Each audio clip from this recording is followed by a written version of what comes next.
오늘은 로마서 강의 11번째 시간으로 하나님의 내버려 두심이라는 제목으로 로마서 1장 24절부터 32절 말씀을 증거하도록 하겠습니다.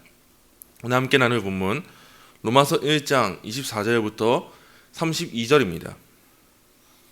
로마서 1장 24절부터 32절의 말씀 우리 한 목소리로 읽겠습니다.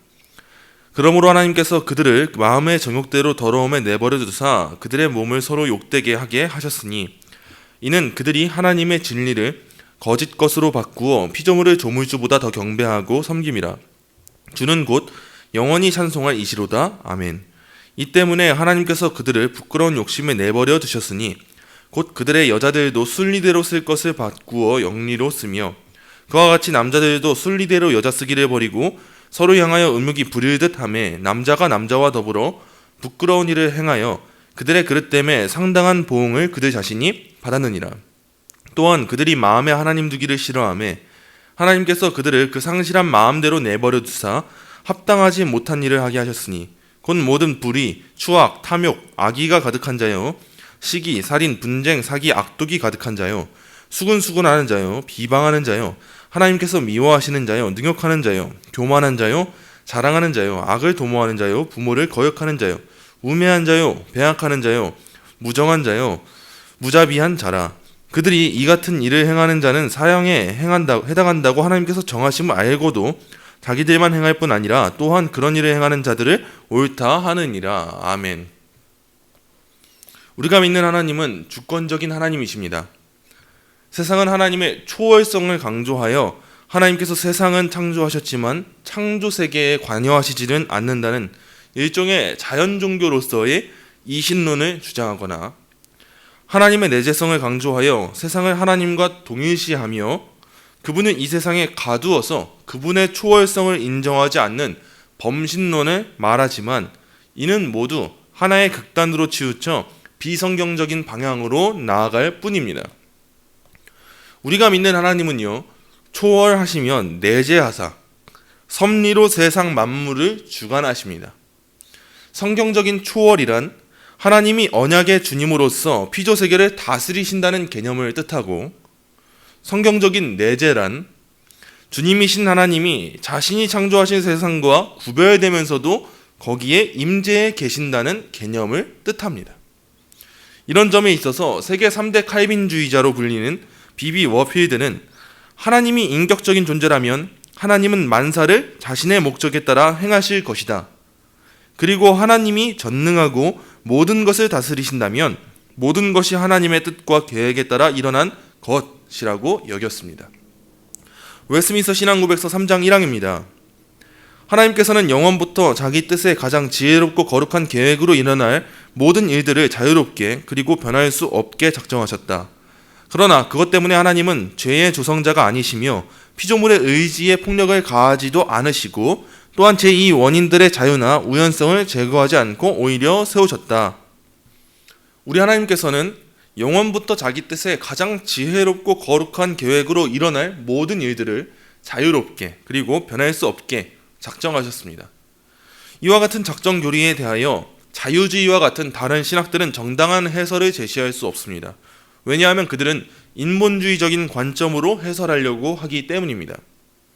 그러나 우리는 이와 같은 신적 작정 교리에 대하여서 하나님의 절대 주권을 고백하고 하나님의 기쁘신 뜻을 고백합니다. 우리는 신본주의적인 입장으로 다가가는 거예요.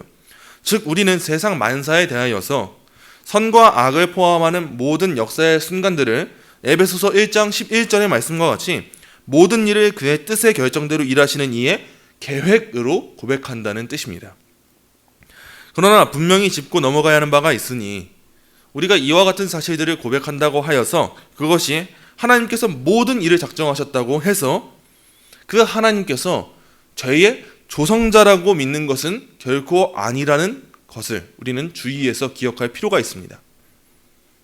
작정 교리에 대하여서는 언제나 죄의 기원, 죄는 어디서부터 온 것인가에 대한 반론이 있었습니다.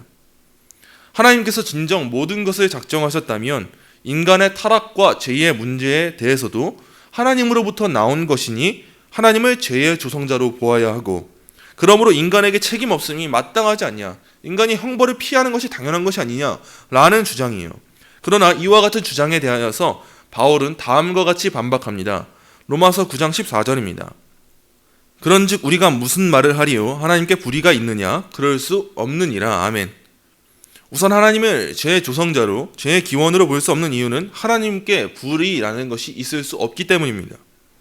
하나님의 그 어떠한 속성도 죄와 관련될 수 없기 때문이에요. 하나님으로부터 그러한 것은 나올 수가 없기 때문입니다. 그리고 바울은 이와 같이 말합니다. 로마서 9장 22절입니다. 만일 하나님이 그의 진노를 보이시고 그의 능력을 알게 하고자 하사 멸하기로 준비된 진노의 그릇을 오래 참으심으로 관용하시고. 아멘.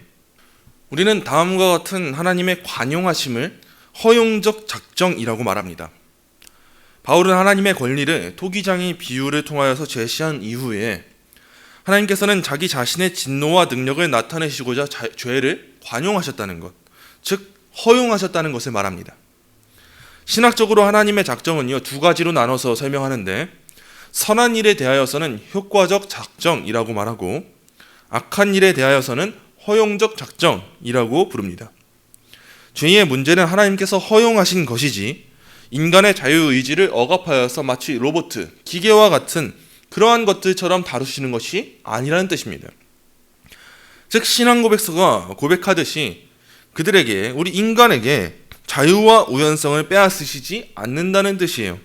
그 모든 것이 무엇을 위함입니까? 그분의 진노를 보이시고 능력을 알게 하시기 위함입니다. 그러므로 우리는 선한 일이든 악한 일이든 모든 것이 하나님의 작정 안에서 이루어짐을 고백하나 우리 하나님을 죄의 조성자로도 또한 죄의 역사를 다스리지 못하시는 무능력한 분으로도 바라보지 않을 수 있게 됩니다. 하나님께서는 모든 것을 선하게 창조하셨으나 죄는 인간이 지은 것입니다. 인간의 자유가 억압받지 아니하며 사라지지 아니하고 자기 자신의 자유로운 선택 가운데 인간은 죄를 지었을 뿐입니다. 하나님께서는 이러한 인간의 자유를 허용하셨습니다. 그러나 이러한 인간의 타락 가운데서도 선하신 뜻을 이루시는 분이 바로 우리 하나님이신 거예요.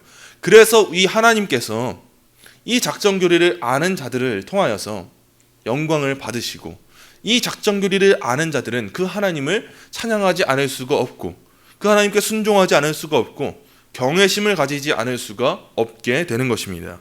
이것이 바로 우리가 믿고 따르는 작정교리예요. 우린 지난주 로마서 1장 18절부터 23절의 말씀을 통하여서 인간의 타락함 가운데 더 크신 능력이 되는 하나님의 능력을 살펴보았습니다. 지난주 말씀을 통해서는 하나님을 부인하며 경건하지 않고 불의한, 즉 하나님의 진노를 사기에 합당한 인간의 상황을 보았습니다.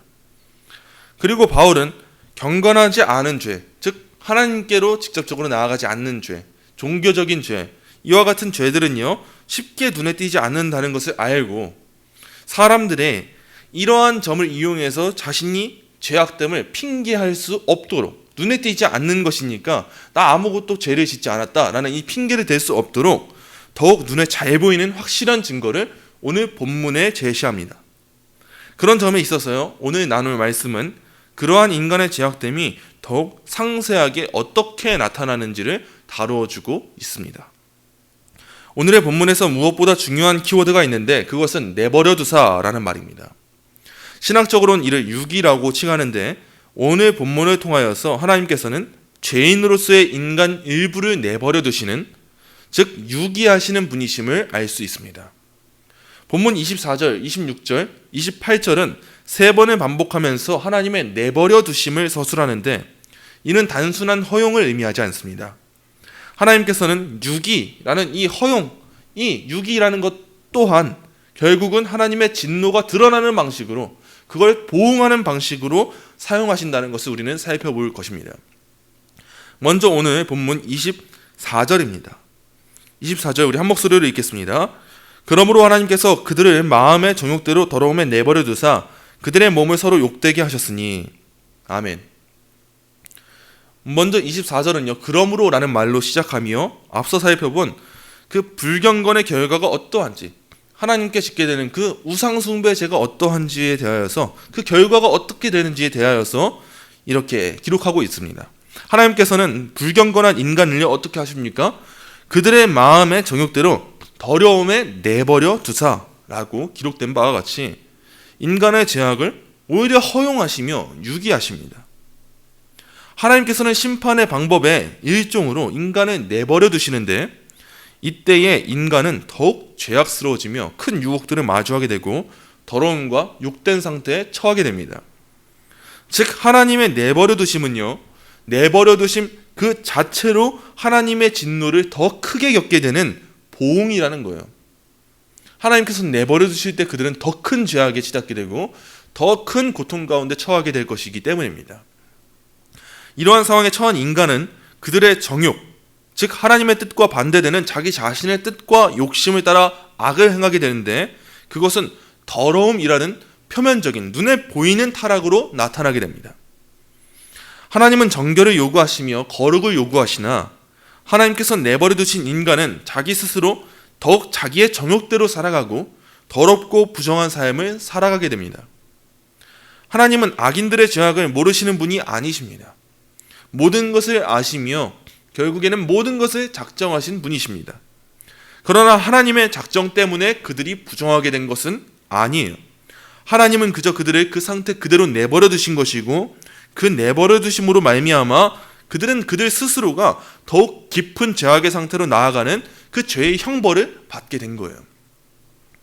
그렇다면 그들은 그들의 몸을 서로 어떻게 욕되게 합니까? 그것은 이어지는 말씀 26절부터 28절에 기록되어 있습니다. 26절부터 28절의 말씀 우리 한 목소리로 읽겠습니다. 이 때문에 하나님께서 그들을 부끄러운 욕심에 내버려 두셨으니 곧 그들의 여자들도 순리대로 쓸 것을 바꾸어 영리로 쓰며, 그와 같이 남자들도 순리대로 여자 쓰기를 버리고 서로 향하여 음욕이 부릴 듯하며 남자가 남자와 더불어 부끄러운 일을 행하여 그들의 그릇 때문에 상당한 보응을 그들 자신이 받았느니라.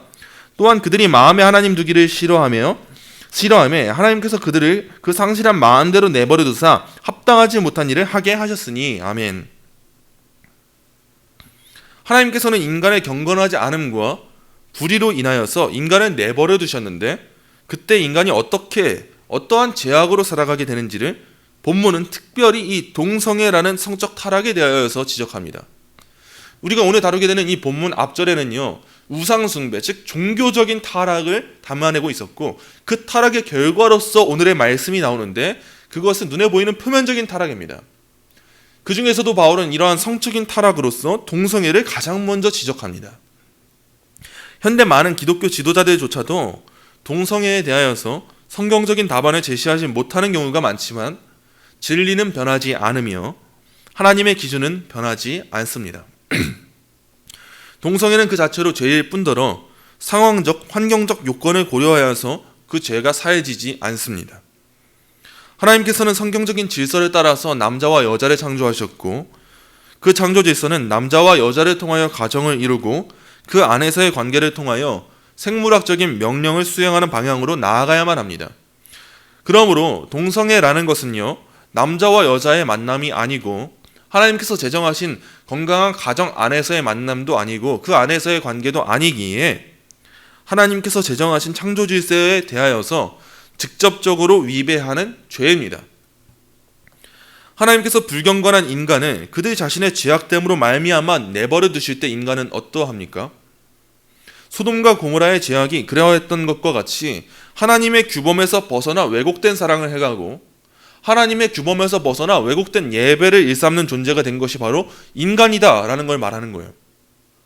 바울은 그 중에서도 일부인 동성애를 짚어 넘어가는데, 하나님께서 인간을 부끄러운 욕심에 내버려 두실 때에 여자들도 순리대로 쓸 것을 바꾸어 영리로 쓰고, 남자들도 순리대로 여자 쓰기를 버리고 서로 향하여 음욕이 부릴 듯하며 남자가 남자와 더불어서 부끄러운 일을 행한다고 말했습니다.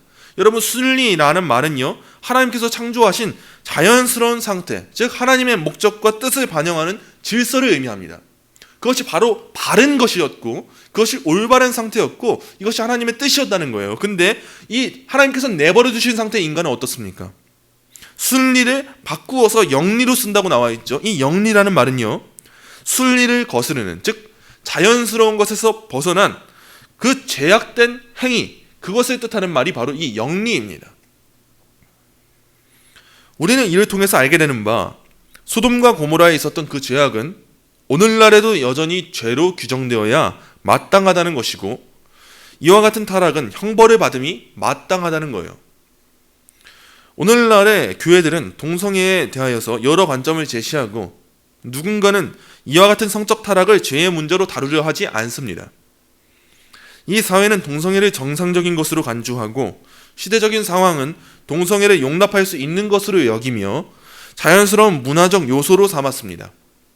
다양한 방송 매체와 SNS는 젊은 세대들에게 동성애자들이 인기를 끄는 자리를 마련해 주었습니다. 그러나 오늘 말씀에서도 알 수 있는 바와 같이 성경이 말하는 바 동성애라는 죄악은요, 하나님의 창조 질서에 대하여서 대항하는 명백한 죄입니다.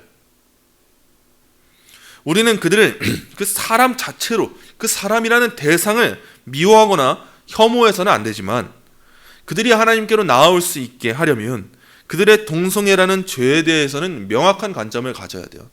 하나님께 나온다는 것은 이전에 내가 사랑하던 죄를 버리고 그 죄와 등지고 이제는 죄를 혐오하면서 하나님께 나오는 거예요. 그것이 바로 회심입니다.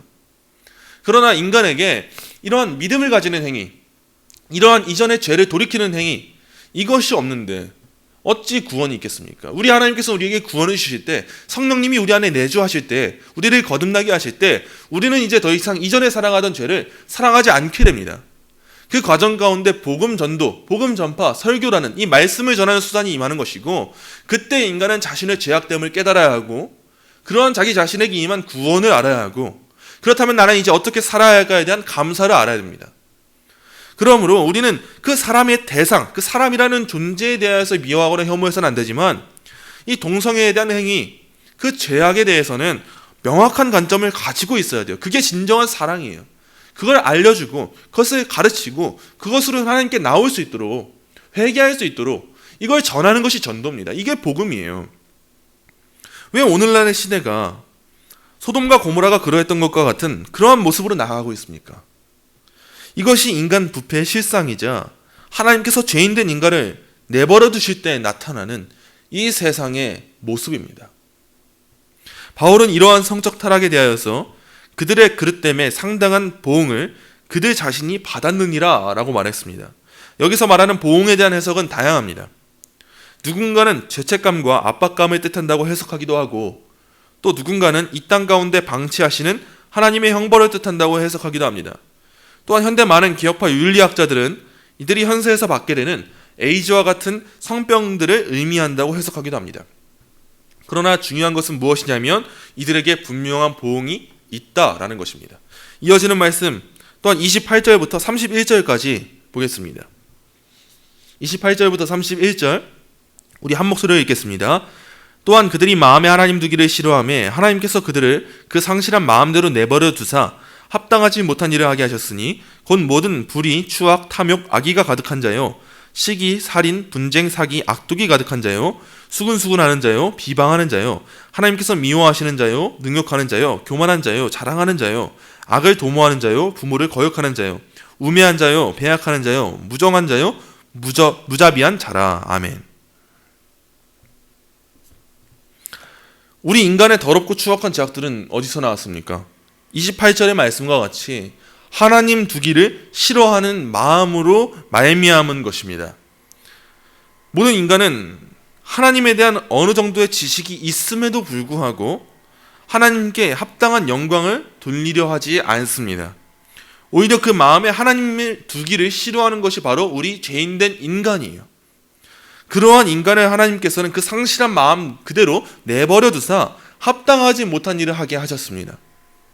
그래서 이어지는 말씀들에는 합당하지 못한 일들이 열거되어 있는데, 그 일들에는 불의, 추악, 탐욕, 악의, 시기, 살인, 분쟁, 사기, 악독이 있고, 수근수근하는 자, 비방하는 자, 하나님께서 미워하시는 자, 능욕하는 자, 교만한 자, 자랑하는 자, 악을 도모하는 자, 부모를 거역하는 자, 우매한 자, 배약하는 자, 무정한 자, 무자비한 자가 있습니다.